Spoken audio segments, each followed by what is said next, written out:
What's up, fish keepers? It's your boy, Anillo Montoya. Today, we are talking Gladiator shelves.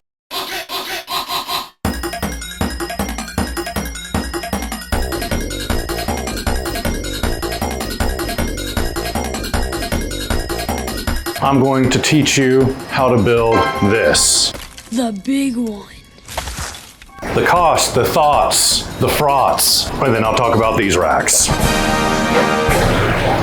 I looked for this tutorial when I was ready to buy a shelf and I couldn't find it. You know, really, I hope one doesn't fall on me. I didn't want to go in too permanent. I wanted it all to look aesthetically nice. I wanted it to match. How long have these black rims been around? These black thick lines like reminds me of an 80s aesthetic. It might be because of Mr. Rogers. These fish like to eat. You know, when you're walking through here, all these columns of water are so close knit together that to me, I feel like I'm under the river. That's who I feel like. I'm just down here looking for that green adder. And you know, that's one of the reasons why I don't go saltwater. I don't want to be at the bottom of the ocean.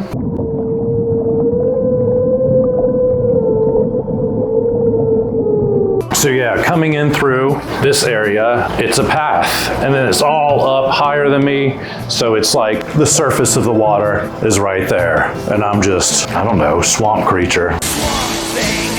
And look, I can even feed them. Dunk, dunk. I would use one of these suckers real quick. It'd probably like heighten my chance for injury somehow. The power of tools, baby. That's the power of pine saw. Now you don't have to go with Gladiator. That's just the one I chose. I bought these one at a time, two at a time slowly, so you really gotta commit if you want everything to look the same, and that's what I wanted. They're all 6 feet tall until you get to the Easy Connect, the smallest ones of the Easy Connect. Every other Easy Connect pop-em shelf is 6 foot, the big one is 6 foot. 2 years in the making to fill this bad boy up. I would run into physical limitations, I measured things wrong. The cash would start stalling, running up credit cards to pass the finish line. I am not Bob the Builder. Putting the task of carving up wood to build a shelf, it's just going to set me back that much more. It would be more advantageous at this point to spend $450 on a giant shelf rather than buy saws and lumber for about $450 to build a shelf. When you're looking to put your tank on something, you're gonna find out the weight limit first. And on these Gladiator shelves, these big boys, is 2,000 weight limit. Every 10 gallons is 84. So with these tanks filled up with water, I want it to not get past 1,000. So there's a whole nother 1,000 pounds for your fish and rocks. You know, 160 times 5 is 1,600. So that leaves 400 pounds for rocks. I hope I don't die standing under this shelf right now. I mean, so when you get down to it, setting up a tank, it just seems so simple until it starts getting expensive because you're like, all I need is a tank. And the tank is what, $10, $20? So easy. And then the water's free, and then the sponge filter is like $4, so easy. And then the little air pump is like $10, so easy. And the little piece of airline is, but then before you know it,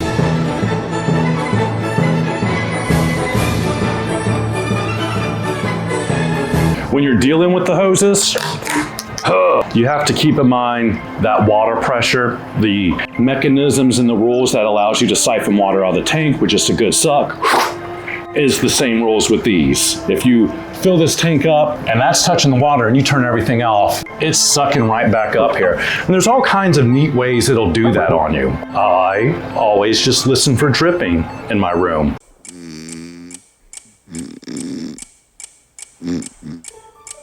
And if the sink is dripping, it will create PTSD as I charge across the house looking for a tank that's overflowing. But that's what I do, is just listen out. But all these are the original Aquarium 20-gallon highs, okay? And these are the Aquarium 10 gallons, just standard. And way on the edge are 5 gallons all the way down. I'm trying to maximize space. I'm trying to give myself the freedom to think of different fish tasks and accomplish those different fish tasks. The dog needs to be let in, hold on. That's an old dog. It's kind of perturbed to be in here. Go get some water. Okay, it's a maze. We'll get you over there where the clear floors are. So 20, 10, 5 is what I chose. I'm going to go through all the other sizes and what I managed to fit in there as well. All the other sizes for Gladiator shelves. I did 4 shelves. I don't have a lot of space. I want to maximize the fish. My hands can get in here. There's a crevice where you can push the lights up here to stay out of your way. I have behind here a surge protector, the 24 outlet cursed surge protectors from Amazon Basics. I don't think they sell them anymore. There's plenty of other surge protectors, probably more expensive surge protectors, which means they're probably better built. The electric bill is getting really high, so this row and this row, I'm not running heaters. I keep my house 70 degrees at night, probably 72 during the day because I am not a lizard man. I'm probably going to have to get some cold friendly fish in there. My tanks want to hit 78 or 74. 80 degrees in case of the bettas. The house is always trying to bring it down 8 degrees cooler. I've got the surge protector on 2 sides because the heaters can only reach over here, and then the heaters on this side can only reach on that. The sponge filters is mostly what I used. We've got the little Casa timer lights. Boom! Each one of these shelves has a Barona light strip. I did 2 strips for each row. When I look at it, I feel like I could have gotten away with doing 1 strip.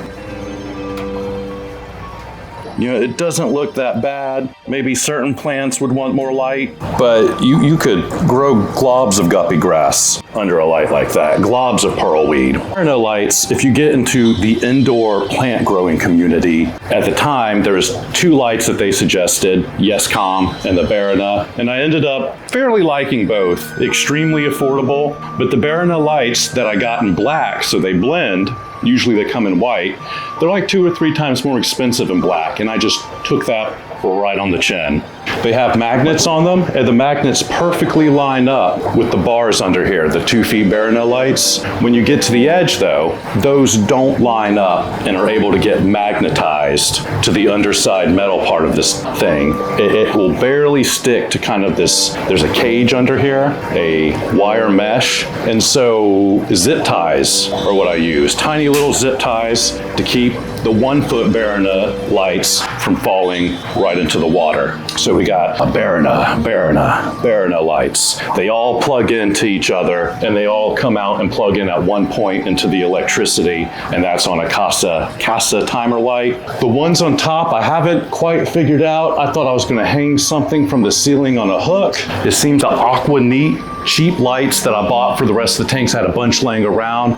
Just setting them on top of the tank, well, it works really well for me. So it's a little bit cheaper than the Barona, not by much in terms of quality. And then kind of all those beginner plants do great up on there. And I find plants that do great with the Aqua neat and not so much under the Barona. So it probably would behoove me to get some kind of expensive light checking system. Isn't that what professionals use? I don't know. I just use my hand and intuition.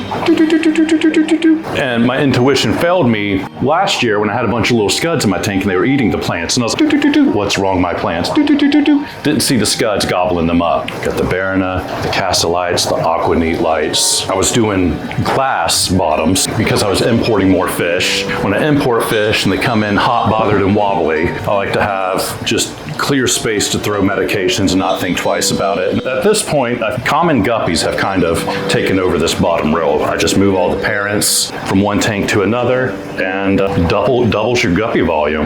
The fry will grow faster in the alone tank. The parents have lots of free space to breed. I put them in this tank and they're mixed and they are hardy because they are surviving and breeding in 70-degree water. I recently checked all of these and that one heater is broken.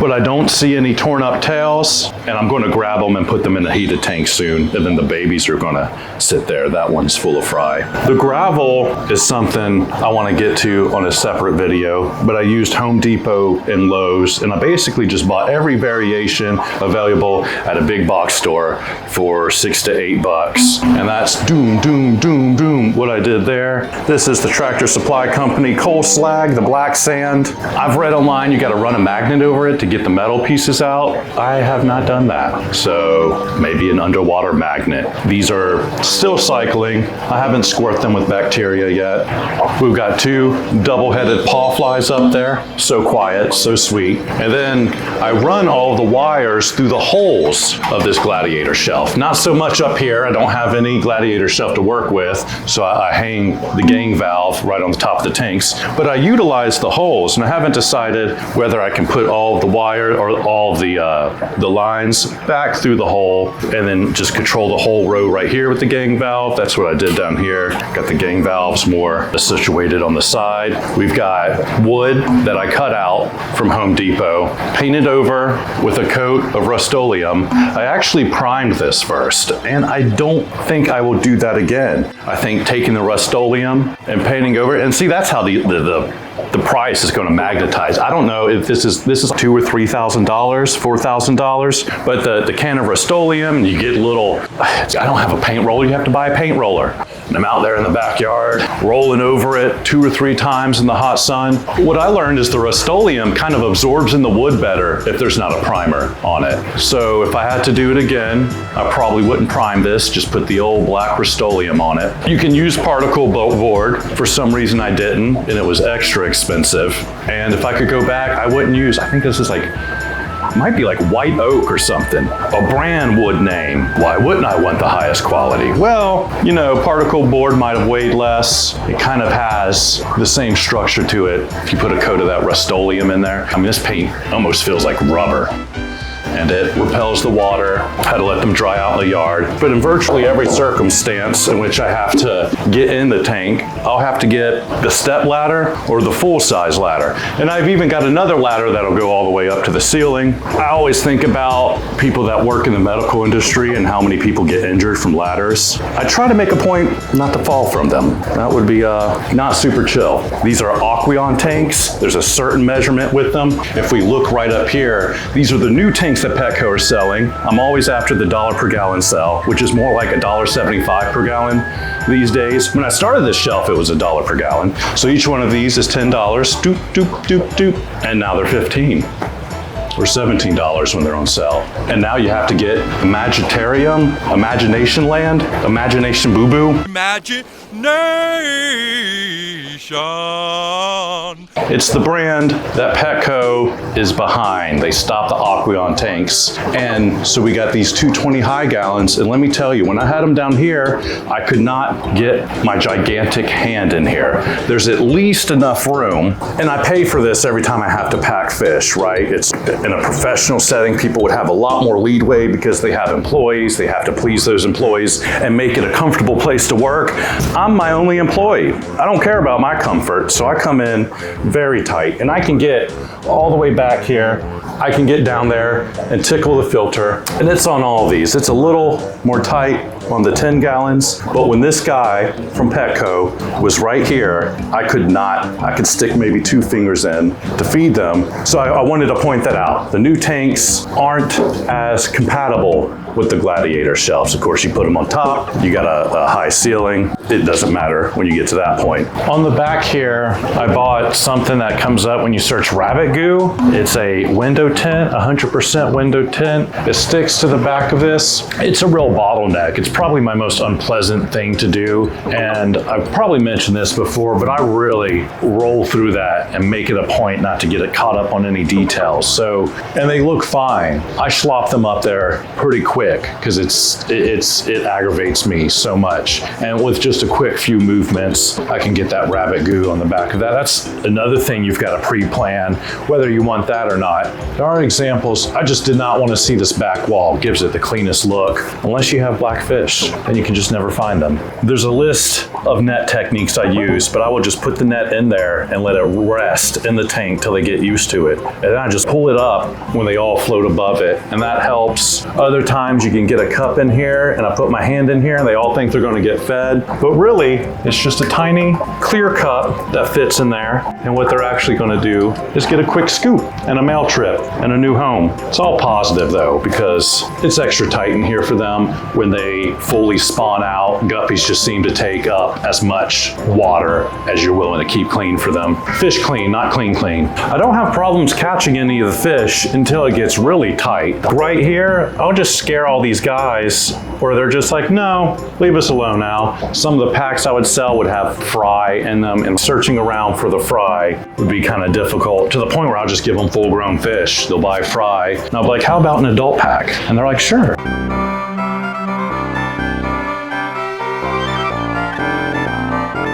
And here's a technical thing I want to tell y'all, is the length of this tank is the exact length of these shelves. What does that mean? It is sitting on the edge of the shelf instead of this cage base. If I go to this cage base, I can push it up and there's a little bit of a gap. I didn't cut these shelves exactly to the length of the cage. I would do that a little differently now. There's no way to make these 20 gallons fit if you don't go all the way flush. I guess it's hard to explain, but the shelves hold up this wire frame, and the wire frame is a centimeter lower, and it's, of course, less width. So if I was to put these 20 gallons on here, they wouldn't fit in there, but these 10 gallons would kind of nestle in there. That's why we've got space here that I can use as a little shelf to put all my trash. If I had to do that over, I would cut this a little bit shorter. I would probably take the wire cage, put it on a piece of wood to try to get a better idea. Or of course, you know, I guess you could use a tape measure like a normal person.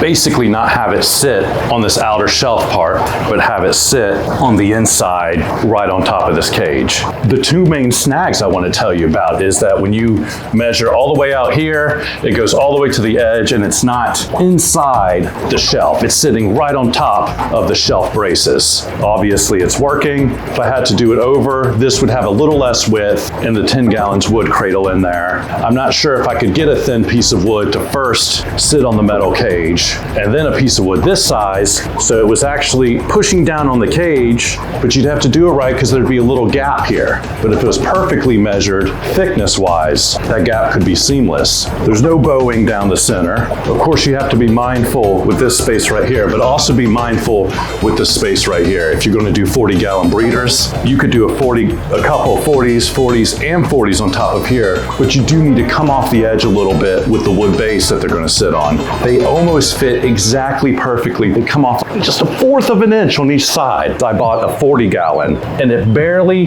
fit, and it had a little bit of the side coming off on the edge. It made me too nervous. I sat there and I thought about it for months and months, and you know, with tanks hanging off, it seems like you can usually get away with it. I'm going to assume that I'm not able to get away with it, just how the world rolls out for me. I didn't want to wake up and have a 40-gallon spilled all over the floor. The 40 gallons came just as high as these. They just ran off the side a little bit. And I didn't want to cut the other piece of wood because I'd have to buy another piece of wood and restain it. So I just bought more 20 gallons and finished out the shelf. I don't really care for fish tank tops. I hate the glass tops. They cost just as much as the fish tank itself. So, you know, if the tank is $15 on sale, the top is going to be $22. They rot. The Aquarium ones rot. If there's bubbles splashing onto that rubber part, the rubber part rots. Very good. Until it rots completely off to the point where you just have a glass panel that is expert mode that you can just kind of lift up and take off. You could also lift it up and set it back a little bit to get to the front of the tank to feed.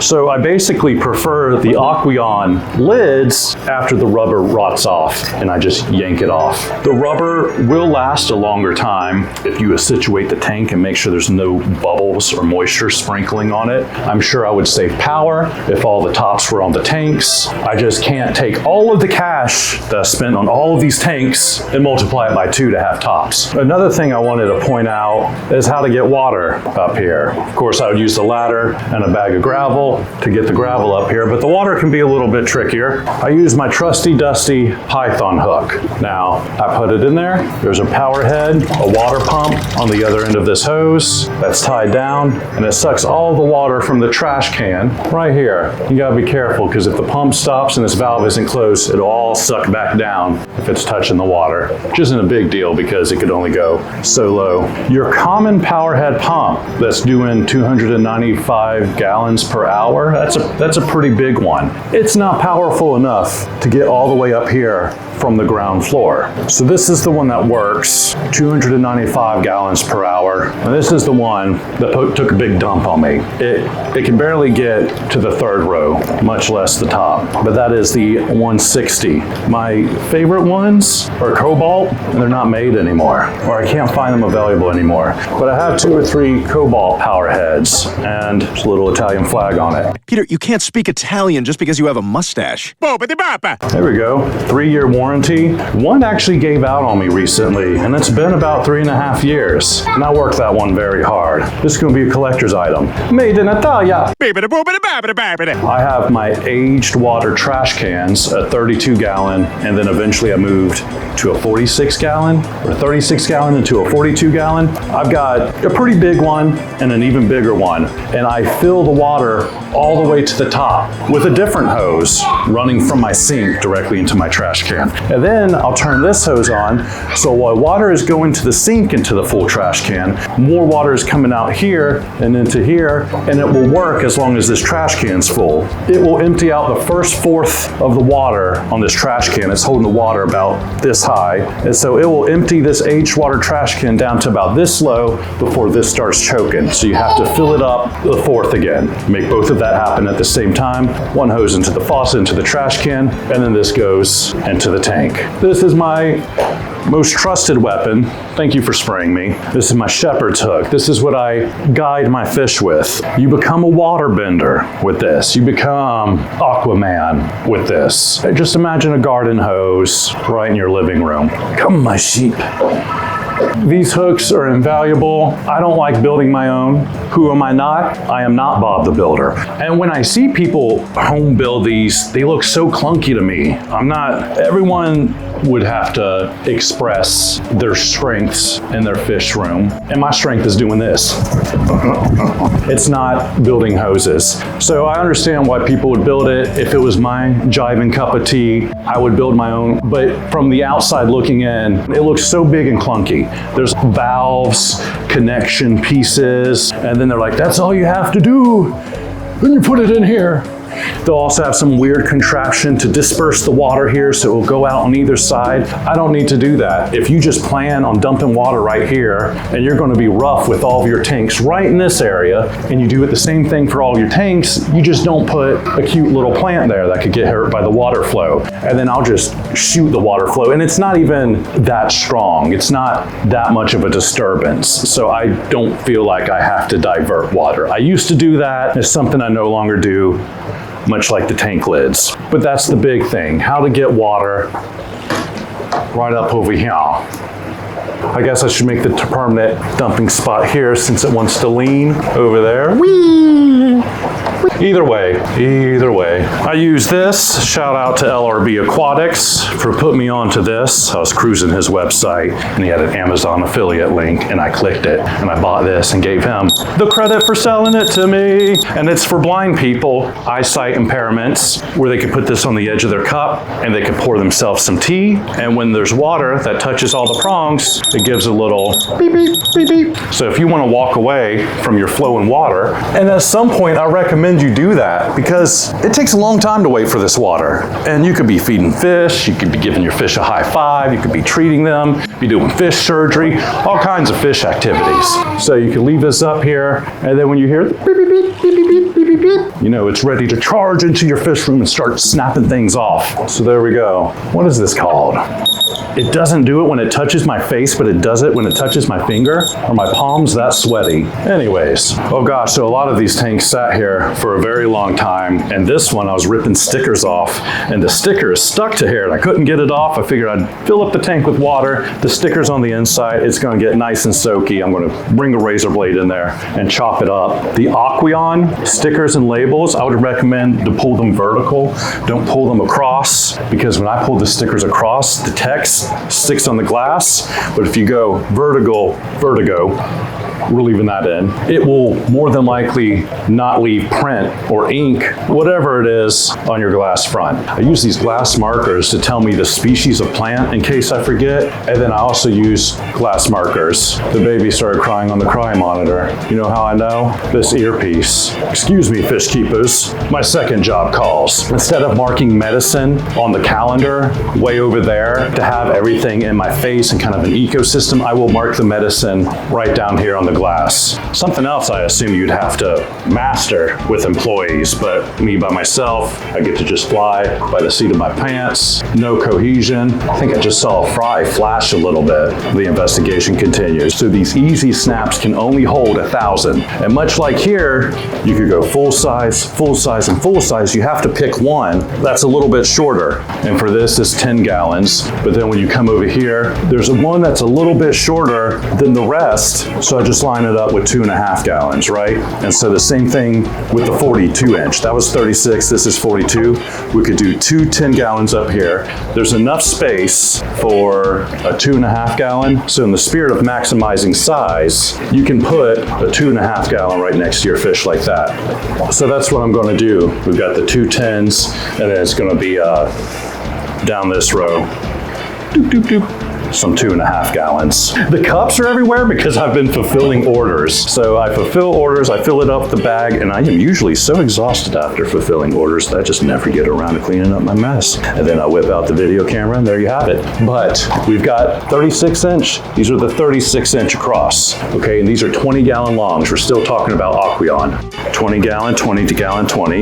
You can fit 5 2.5s down there, and then another 20 gallon at the bottom. It gets the most precarious down here, but it's still enough for me to get in there. I can wedge my elbow. If I can get in there, more than likely you can get in there. So the Easy Connect Gladiator shelves already has the black board for you to get. The non-easy heavy duty shelves, which are often a lot deeper, so you can put your tanks vertical, they don't have a black board for these tanks to sit on. Not super necessary. I've seen people put it exactly on the wire, and those tanks did fine. For me, that just makes me feel queasy. I feel more whole with the floor to my tanks. I put shelves on the wall to keep the air pumps above the tanks so I don't mess with gang valves. And I think that's it. What are these? These are the 32, right? So these are the short, these are the Easy Snap shelves. This is the Easy Snap shelf. This is not the Easy Snap shelf. So each shelf is 2,000, but I'm pretty sure I could have put a 20 gallon high on here. We've got a 10 gallon. If you measure everything right, you can stick a 20 gallon high right here on this second or bottom shelf. So that's what I did, both of them here. I'm a little bit off here. These notches, I accidentally went up one right here. So while this 10 gallon, that's empty, has tons and tons of space, I can't really get in here. So this is gonna have to be readjusted. You can also fit these here, but I want a 10 gallon to maximize space. I'm gonna move these guys over here, but you can definitely 2.5 gallons straight across. That's a 10 gallon and a 2.5 gallon. And they do fit perfectly. The 2.5, of course, goes a little bit further back than the 10. When you have 10s here, you have lots of shelf space. Ooh la la, what are you guys doing? The little shelves, the slightly bigger shelves. You go slightly bigger, so they don't want you to set it up like this. They want you to set it up like this, the third rack, and they want you to put, not both shelves, all 3 shelves under this notch. So that's why it gets tight right here, and I usually do a quarantine. When I say quarantine, I mean these tiny little 2.5 gallons right across there. And of course, you gotta heat those too. The outlets start becoming very demanding just on these small rows, but you don't wanna ship guppies in from the hot or cold and then put them in water that's not 78 degrees. So speaking of, look look how much trouble she's having. She came in wobbling, poor thing. She came in wobbling, dropped a whole bunch of fry, and now we're just waiting to make sure we do everything we can to get her to make it. These are little shelves from somewhere else. They had the exact measurement I needed to get it into the door without blocking the door and at least just hold all the supplies. And of course the other shelf, not Gladiator, to hold up plants. I've seen people hold up tanks with things similar to this. I think it just uses pressure and friction to hold these shelves, so I absolutely would not trust it with heavy fish tanks. Okay, on these single ones, I do the Barana, and then I do the Aqua Neat that just sit right on top of the tanks. And then this is where I learned to really just do one strip. The magnet will hold right here, but the magnets are only on the edge. So when it comes to this part, you know, I use my trusty dusty binder clip and a zip tie, and that's all you need to really rule the world. These half black yellows are hilarious. So I have a huge clan of half black red guppies, but the half black yellow guppies, they drop one guppy per blue moon, and then every other guppy seems to be less strong than the other ones. So you got two really strong ones in there. That one's acting like an adult already. Me and myself. Whereas this one is just sitting there. They're all the same age, but that one's just, oh yeah, I'm strong. I am doing the best I can. But yeah, taking measurements, putting in what fits, and just kind of doing it slowly is how I ended up here. It could probably have been a little more efficient, but I still have 2/3 of the room to fill up. The most annoying thing is my endlers jump. Sometimes people would say, oh, they don't jump too much. It's just, they're fine. They're fine. Whisper them a lullaby and they won't jump. No, they jump. I will sit here and enjoy my tanks, and then I'll just find a female guppy in here. These are platies, and there's just a female guppy, and I don't know if she's a key lime endler or a black bar endler. So I put guppy, non-guppy, guppy, non-guppy, guppy, non-guppy, to not get mixed up. And then if I see a guppy in a non-guppy tank, I know we've got a jumper. Can they jump twice? Yes. Right up here, I had a clear tank of yellow shrimp. I was setting up, letting it settle. And then I've got tons of French blue star endlers. Twice I've woken up and there was a female sitting in this new tank. And then also later there was a male in the new tank. I put the female back, and when I found the male in there, I was like, you know what? You just sit there, you go ahead and gobble up any mosquito larvae you see, and I'll see you later. In a few days, he jumped from the other side onto the floor. And that's something I was always curious about, is they jump from here to here and they save themselves, but what if they jump out the front? There's nothing to save them. I do eventually want to figure out the puzzle of the tops. Again, I'm not Bob Builder, so I don't want to carve the glass. I don't want to learn more skills, but I'm probably going to have to avoid that high bill. In general, I would recommend tops. When I've had jumpers, I've even forgotten to close the little lids. So some of these jumpers would come from fish tanks with lids, and they would just somehow jump right out the same spot. It could be when they see me. It seems it happens when I'm not looking at them. So they get all excited when they see you and they're ready for food. They just jump out for fun. They get aggravated with each other, and you'll just see one kind of like, God, and shoot across the tank. And you could also see it if you're going in there and you're netting fish. You're riling up the tank. You'll see one or two of those fish skyrocket out of that water, go places you would never dream of. I would have a tiny little net to get under this really narrow space, and as I'm pulling it out, they will jump out of that tiny net. They've got ups. Is that what the kids say in 1992? All right, I think that's all I have right now. I've got a lot of different things I want to ramble about. I haven't been able to filter my ramblings super productively or super efficiently, but I can come in at one goal, tell you the shelves. I told you about the shelves. I want to ramble about the rocks, but I think I'm going to save that for a different video so this one doesn't get too long. You know, I ask myself these questions. What is the meaning of fish keeping? And then I get lost in the sauce and I get to editing, and then y'all don't hear about me for a month. Until next time, fish keepers. Until next time.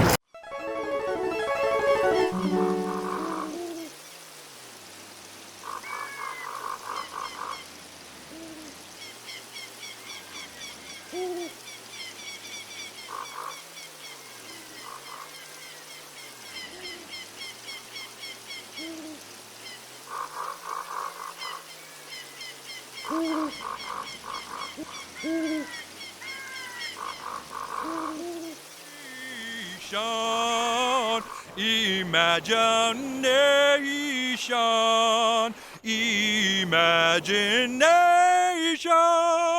imagination, imagination.